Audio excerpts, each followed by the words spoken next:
বেশি প্রত্যাশা করতে যাবেন না, লোভী হবেন না। লোভ আপনার সুখ কেড়ে নিবে। লোভী কখনো সুখী হয় না। লোভীর পকেট কখনো ভরে না, যতদিন এটা ভরবে না। লোভী হব আমরা না। অতিরিক্ত প্রত্যাশা করব না, অল্প প্রত্যাশা করবো। I am not talking about the গোল।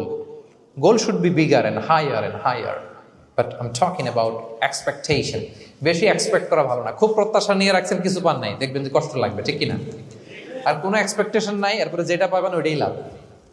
যেটা পাবেন ওইটাতেই ভাল লাগে, সুখ লাগে। এই জন্য এক্সপেকটেশন যেন বড় না হয়। বেশি খাই যেন না করি।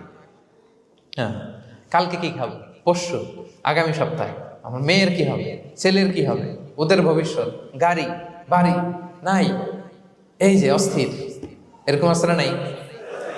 আজকের জন্য বাঁচুন, আজকের জন্য বাঁচুন, কারণ আগামীকালের তো জন্মই হয়নি। আগামীকালের জন্ম হয়েছে, এটা কি আজকে না আগামীকাল? আজকে হ্যাপি হন, আজকের জন্য বাঁচেন, আজকের জন্য প্ল্যান করেন। আগামীকালের তো জন্মই হয় নাই। কালকে সকালে সানরাইজের পরেই না আগামীকালের জন্ম গ্রহণ হবে, ঠিক কিনা বলেন?